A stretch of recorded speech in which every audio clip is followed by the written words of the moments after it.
today we're here to teach you how to make steak, bone-in ribeye cooked with Maître d'Hotel butter. I'm here with Josh. In this series, I teach amateur cooks how to cook like professional chefs. Now, Maître d'Hotel butter is a very old school, classic compound butter dating to the early 1900s in France. The Maître d'Hotel, who's basically the front of house manager, all right, in a restaurant, was basically the top person in charge of running the restaurant. They would use this butter as a finishing touch in the dining room. So it wasn't actually the chef that had the butter, it was the Maître d'Hotel. In the dining room, they would go to the table and they would finish stuff like steak, like chicken, like vegetables, like fish. They would serve it table side, madame, would you like a bit of Maître d'Hotel beurre on top of your steak? And they would say, bah oui, hein, bien sûr. And you put it on top.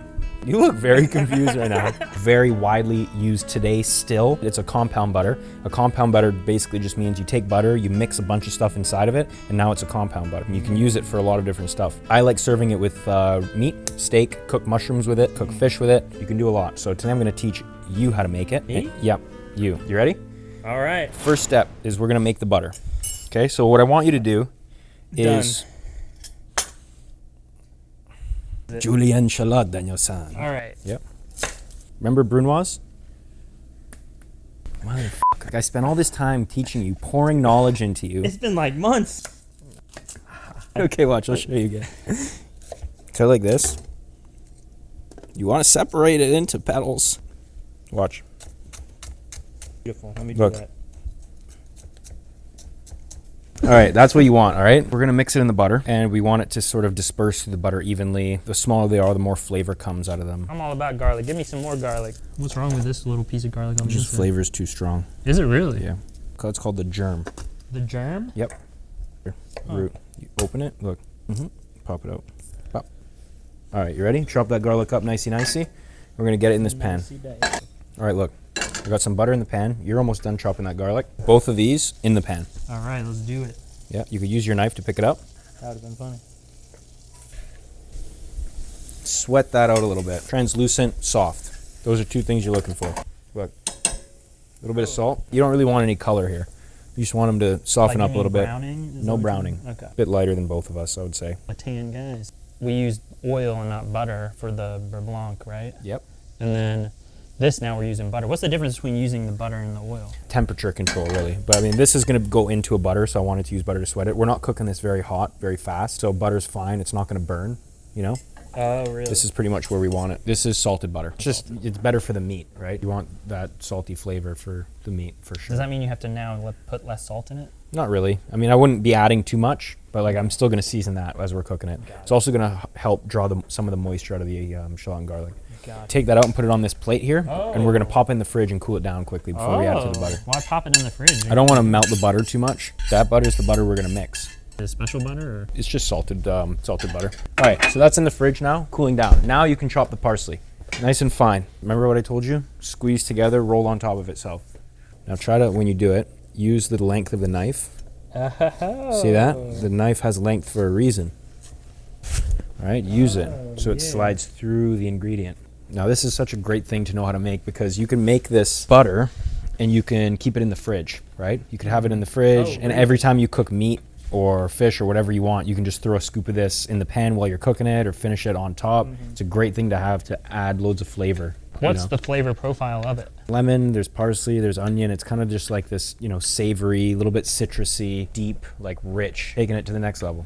Wow. Now you want to get that going really fine. I think that it's kind of far away from you. Look, let me see. Like bring it here. Look how far you're chopping. You're on the board in front of you and just.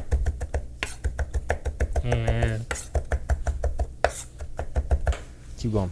You're almost there. See, I don't really fuck with dry herbs that often. I find like all the best part about herbs is the fresh flavor. So I don't put them in dry. If you're making like a dredge for like fried chicken or something, there's a conversation to be had about doing it in there. Now what you want to do is pick up all that parsley and put it in the bowl with the butter. Use the sharp side of the knife to pick it up. You just do it carefully. Next step, grate a little bit of lemon zest. Hold the lemon lower with your left hand. Hold the zester up with your right hand, and now just scrape back and move the microplane around the thing. You're gonna catch all the zest in here. There you go. And when you're doing it, you're only trying to go over the parts where there's still zest, not on the other parts, all right? Correct. You don't want to go too deep. I like doing it this way because you can see how deep you're going. Ah. See? So I'm trying to get all that dark yellow. Yep, that should be good. Pop that in. Right. Now what you want to do is give that lemon a nice roll. The biggest thing I've ever learned in my entire life. Damn, son. You can learn a lot on the streets. You can. We're just joshing around. All right, now what? Cut the lemon in half and squeeze that bitch. Okay, now what I want you to do is take a teaspoon of Dijon mustard. See? Yep, that in. I do love mustard. Put a couple dashes of Worcestershire sauce. Oh, that? One more. Bop. Yep. Now look. Whoa, that was in the fridge. Salt and garlic. And butter? Butter. Okay, now look. Bop, bop, bop, bop. Now let's give that a little mixy, nicey. Let's see what happens in there. How's your butter? We got a steak. Let's see. See, this is what I love about this butter. Like, there's so much flavor. That's crazy. Right? It just looks so much better. Wow, that's some bopping. That's some zest. What's happening there? You could taste everything. The shallot, the garlic. Yep. That's pretty good. It's good, right? That's crazy. Now let's do this. You ready? Now it's time to do this steak. Ooh. So this is what I want you to do. I want you to put a little bit of olive oil on the top. Salt, pepper. You're going to have to put about 5 times more than that. If you get it on the steak, it's actually better than if you get it on the tray. What? Okay.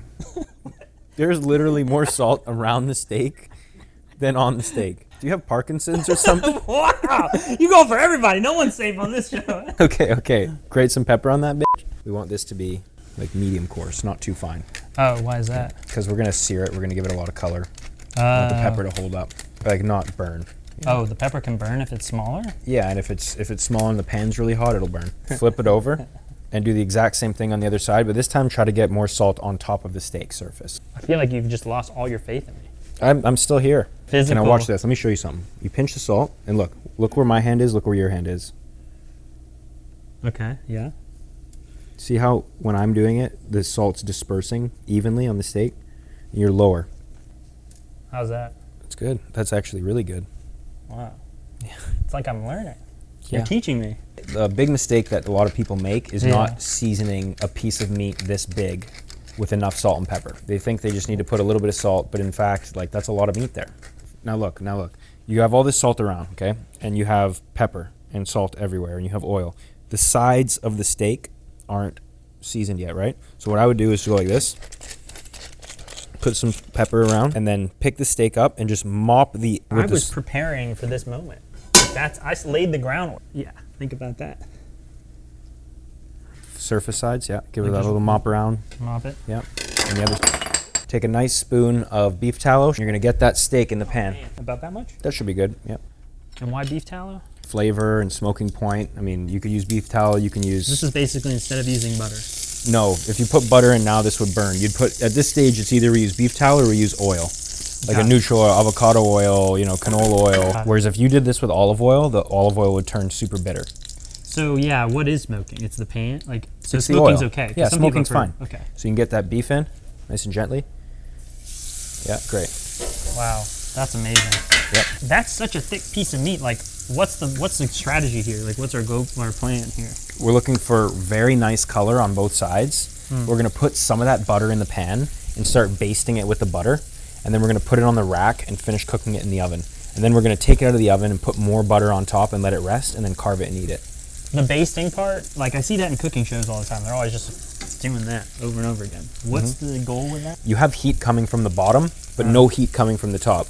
When you throw the fat over the meat, you then have heat coming from the top down and you have even coloring. So you're actually coloring the meat more when you're basting it like that. You know what I mean? You don't want to do it too soon because you don't want it to burn.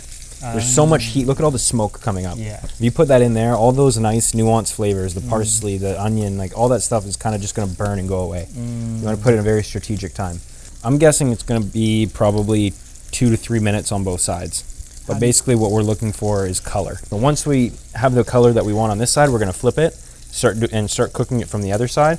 And then once the bottom side has gone for almost the same amount of time is when we're going to put the butter in and start basting it. Now have a look at the bottom of it. Put the spoon underneath and start lifting it up and just check the color. That's looking pretty color. Okay, keep going, put it back down. Now the pan, you want it medium to high. Because what kind of color are you looking for? Nice, dark brown. It's a big piece of meat, like it can take a lot of color. It can take a lot of seasoning, can take a lot of color. What you don't want to do is too hot too fast. It's just going to start to burn. You're not going to get like deep caramelization. Not hot enough, it's just going to poach, right? You kind of think about hot, fast heat to sear the outside, and then slow, even heat to cook the inside with a big piece of meat. Now look at this.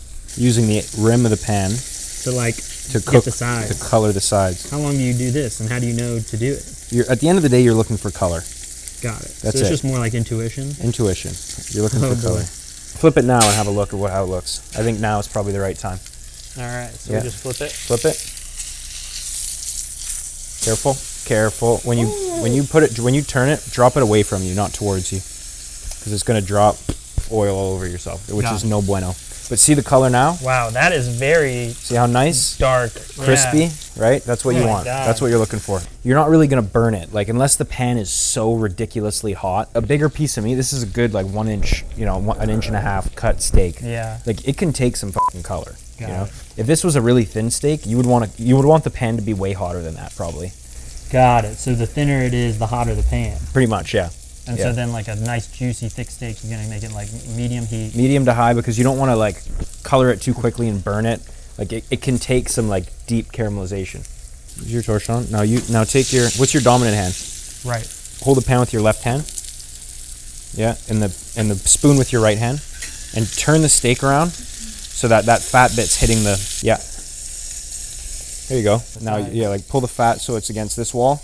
There you go. Look at that. Ooh, more. See how that's going to color all of there. Sizzling. Right? Well, have a look at the color on the bottom side for me. Okay, great. Flip it. Dang. That's crazy. Good.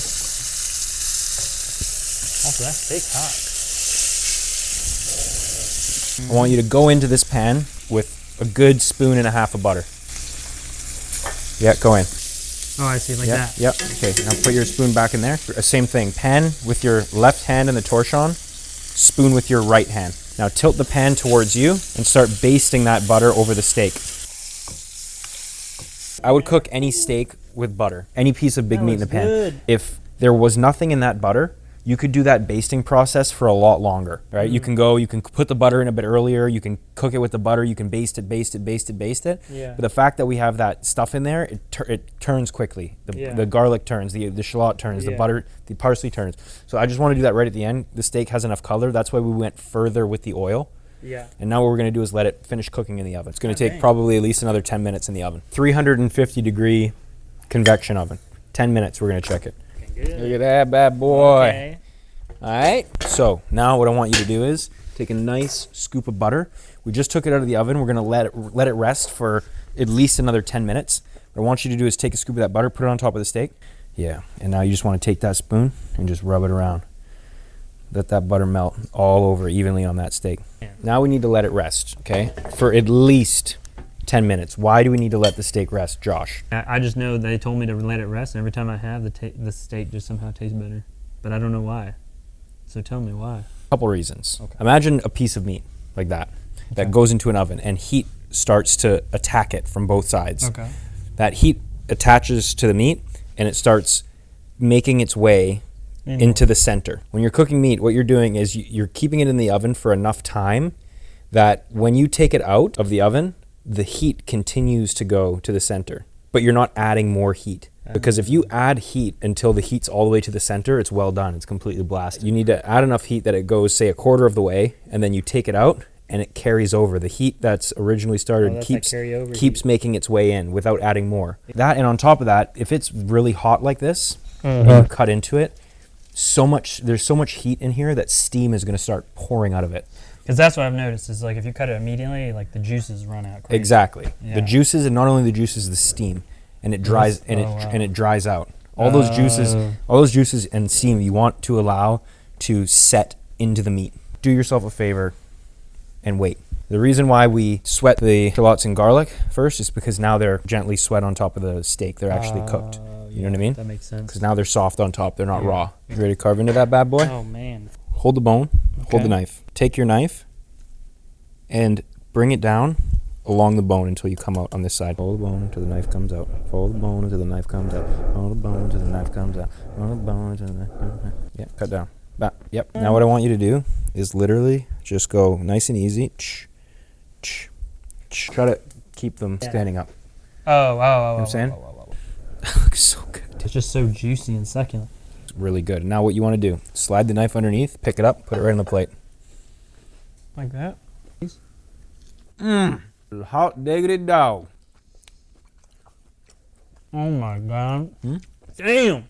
That is crazy. It's like you taste that flavor of that compound butter, but it's like that meat, it's like it brings the meatiness out of the steak. Like it's crazy. And it's so juicy, it's so tender. It just like melts in my mouth like butter. If you want to know why restaurant food tastes better, follow me.